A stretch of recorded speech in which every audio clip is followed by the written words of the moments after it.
नेपाल में 26 अगस्त को हुई ऐसी भयानक तबाही ने पूरे हिमालय क्षेत्र को हिला दिया। आखिर पहाड़ों में ऐसा क्या हुआ कि अचानक आई बाढ़ ने इतनी बड़ी तबाही मचा दी। आइए जानते हैं नेपाल की इस दुर्घटना की पूरी सच्चाई। 26 अगस्त को नेपाल और तिब्बत की सीमा के पास अचानक आई भीषण फ्लैश फ्लड ने बड़े इलाके में तबाही मचा दी। इस घटना का सबसे ज्यादा असर नेपाल के रसुआ क्षेत्र और त्रिशुला नदी से जुड़े इलाकों में देखने को मिला। रिपोर्ट के अनुसार पहाड़ी क्षेत्रों में बर्फ चट्टान और मलबे के बड़े हिस्से के नदी में गिरने के बाद अचानक पानी और मलबे का बेहद तेज बहाव पैदा हुआ। यह बहाव इतना शक्तिशाली था कि रास्ते में आने वाली सड़कें, पुल, घर, वाहन और दूसरी संरचनाएं इसकी चपेट में आ गई। रेस्क्यू टीमों के सामने सबसे बड़ी चुनौती यही है कि इन इलाकों का संपर्क पूरी तरह टूट गया है। कई जगह सड़कें और पुल बह जाने के कारण राहत टीमों को प्रभावित इलाकों तक पहुंचने में काफी मुश्किल हो रही है। मौत और लापता लोगों का आंकड़ा। सबसे ज्यादा चिंता की बात है कि लोगों के हालात और लापता होने की संख्या।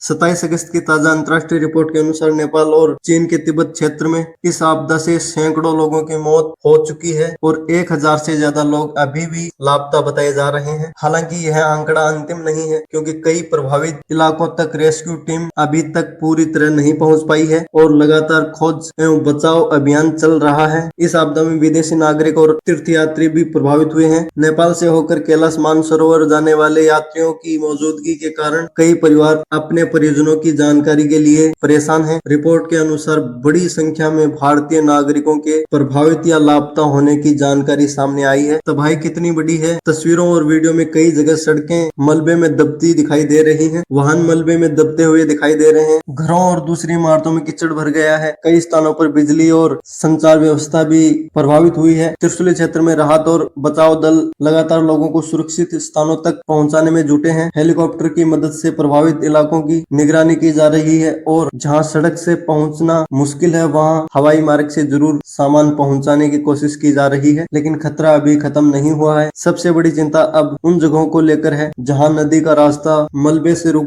गया है और पानी जमा होकर नई झील का रूप ले रहा है। नेपाल और चीन दोनों तरफ से बाढ़ के खतरे को लेकर चेतावनी दी गई है। अगर ऐसी अस्थायी झील का पानी अचानक बाहर निकलता है तो नीचे की ओर बसे इलाकों में एक और तेज बाढ़ आ सकती है। इसी वजह से प्रशासन और बचाव दल बेहद सतर्क हैं और कुछ स्थानों पर लोगों को, राहत कर्मियों को सुरक्षित क्षेत्रों में जाने की सलाह दी जा रही है। नेपाल की इस त्रासदी पर लगातार भारत की नजर बनी हुई है। भारतीय नागरिकों के प्रभावित होने की खबर के बीच परिवारों को अपने परिजनों की जानकारी मिलने का इंतजार है। भारत की ओर से नेपाल को राहत सामग्री और जरूरी दवाओं की मदद भी दी जा रही है। सबसे बड़ा सवाल, आखिर ऐसी तबाही क्यों हुई? क्या इसके पीछे वजह थी? विशेषज्ञों के अनुसार इस घटना में ग्लेशियर या बर्फ और चट्टानों के बड़े हिस्से के टूट कर नीचे गिरने से पैदा हुए मलबे के बहाव की महत्वपूर्ण भूमिका हो सकती है। कुछ शुरुआती रिपोर्ट में भूकंपीय गतिविधि का भी जिक्र हुआ, लेकिन बाद की वैज्ञानिक जानकारी में ग्लेशियर से जुड़ी घटना को प्रमुख कारणों में माना गया है। हिमालय जैसे संवेदनशील क्षेत्र में ग्लेशियर के तेजी से पिघलने और पहाड़ों के अस्थिर होने को लेकर वैज्ञानिक लंबे